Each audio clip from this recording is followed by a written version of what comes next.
For more and expanding the conversation, we're joined by Mpiwa Mangwiro-Tsanga from the Sonke Gender Justice Policy Development and Advocacy Manager. A very good evening to you. Thank you so much for your time. As we listen into some of the developments around the P. Diddy matter, we are hearing, as we listen to some of the remarks, that the verdict is seen as a blow to prosecutors. What is your reaction, just having watched this matter from here at home? A very good evening to you, and thank you for having me. And yes, watching this case unfold and getting to where we see this verdict that has been given, a mixed verdict as it were, because he has been found guilty on what has been deemed the lesser crimes, while the higher crimes, which are the sex trafficking, the racketeering, and etc., he has not been found guilty. And these are the crimes where it has really taken a lot for the victims or the survivors in this instance to come out.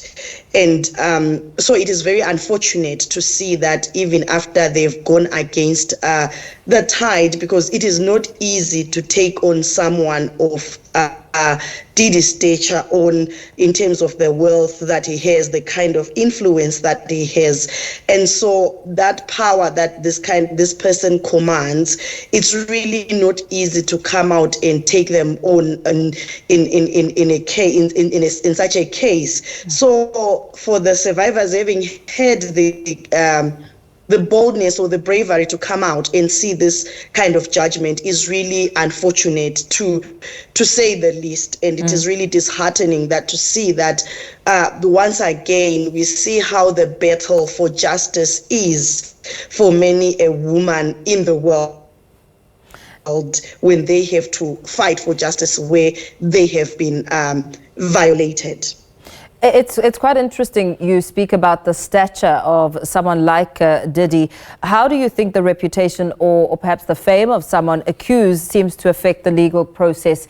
Even as we look at examples here at home, I mean, there is a matter underway between Judge Mbanenge and the allegations that have been leveled against him, really speaking to a person of high stature and influence.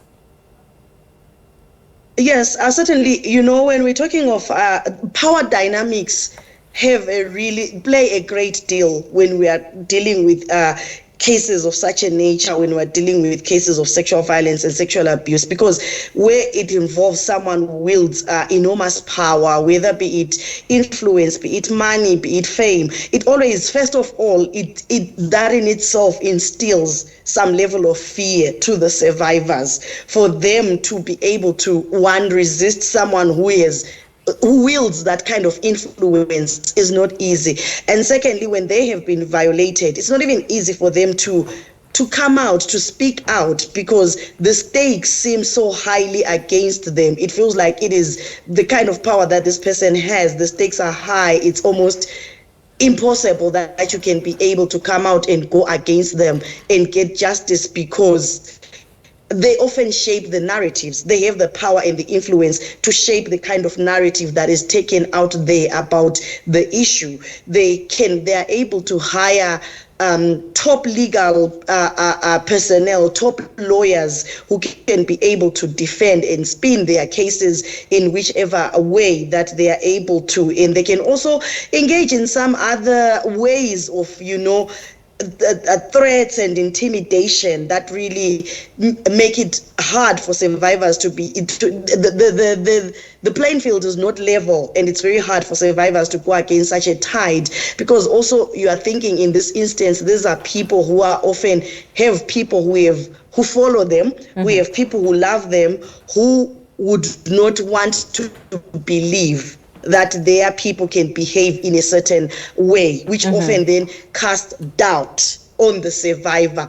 And often these people with this kind of power will then play on that to really also perpetuate that disbelief or to discredit the survivors are using that level of power and that level of influence that they have. So it is really not an easy thing for a survivor to go against someone of influence, because even within the legal system, these people still have the power to shape the narrative. They still have the access to the top expertise that can be able to defend them and spin the matter in whichever way that they can. And they tend to be disbelieved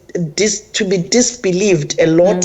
And often it is them who, it's almost like the survivor is the one who's accused, because it's them whose lives are exposed and left, taken out there, and often they are the ones who get to be judged more than the people that they have brought or that they have leveled accusations against. Yeah, although the verdict has been seen as a blow to prosecutors, we know that Sean Diddy Combs could still face up to 20 years in prison after this split decision.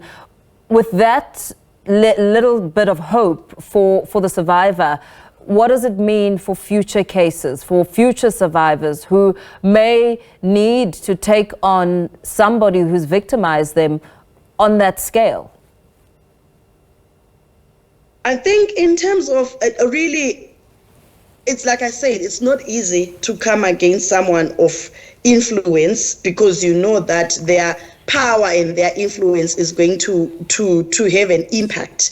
Yeah. And so when you also see someone who has come out and then because yes, he has been found guilty on some crimes, but in terms of the crimes that really the survivors came forward and reported and put across, he has not been found guilty of those. And yes, there is an argument that can be put forward to say the burden of proof, did the state really prove their case and so forth?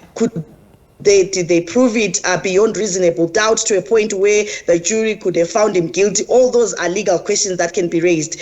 But when we talk about the impact that it has on the next survivor, is that it serves as a deterrent. That you know what, first coming out is not easy, and after you come out and go through the criminal justice system world over is not a friendly system towards survivors. It has never been designed to be friendly towards a survivor. So after going through that harrowing process within the criminal justice system, and to still see someone walk away is a deterrent to the next survivor to think, do I really want to go through all that for what?